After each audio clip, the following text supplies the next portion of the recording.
I'm here with Stewart Francis. He's just coming off his Outstanding in his field tour. How's it been for you so far? Awesome. I cleared out this place. The place is absolutely empty. But yeah, it was a great show tonight here in, can I say where? Yeah, of course. Reading. It was lovely. Have you played Reading before? I have indeed. My last tour I came through here. Tour de Francis.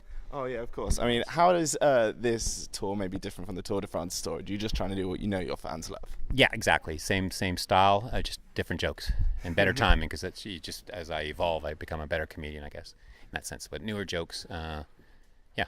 Cool. Well, when did you become a comedian, and what made you want to become a comedian? I didn't want to work for a living, and I kind of knew I was funny, so I wanted to be a cartoonist initially. And I sent my submissions out, and got rejection letters, like 6 rejection letters. And my pride couldn't take that, so I quickly switched to Plan B, and that was stand-up comedy. And I haven't looked back. That was 23 years ago. Oh wow! And what type of comedians influenced you when you were?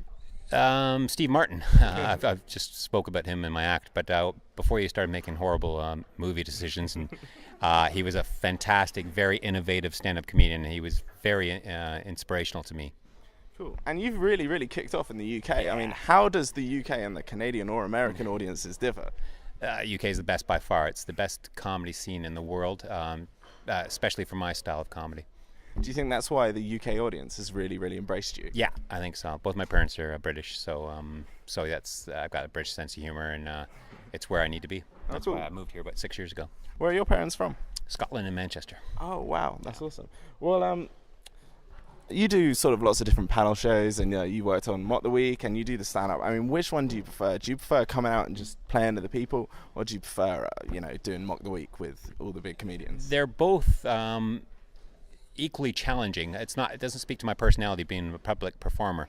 I much prefer doing my cartoons anonymously and in a little studio somewhere and just putting my humor out that way. But both are wonderful. It's a lovely career I found myself in, but they are very challenging. Mock the Week is a 2.5-hour tape that's edited down to half an hour, so it's pretty intensive. Yeah. Would you ever do a joke that you say and you think's brilliant, and then you do it to the crowd and there's just nothing? Yeah, every now and then that happens. But yeah, you get to the longer you do it, the better kind of judge you have, and what will be well received, and the stage confidence sells. Like my last tour in particular, I did jokes that I had written earlier in my career that wouldn't have gotten a laugh. I kept them. And then with more stage confidence and selling it a little more, the jokes work. But don't give it up. If you think it's funny, don't give up on it. Yeah, and does it ever surprise you? You tell a joke that you're not quite sure about, but someone said, "Oh, you should throw this in," and then it goes down brilliantly with the crowd. That's never happened. my wife will come up with some ideas, but yeah, for the most part, it's just all my stuff. She's quite one of the funniest people I've ever met, so it works out nicely given what I do for a living. Yeah, and do you ever worry that you might maybe cause some offence, or do you just think because your comedy's so happy and funny that or has that ever happened? Well, I do say some pretty impactful and possibly hurtful things, but hopefully by then the crowd likes me and I can kind of get away with it.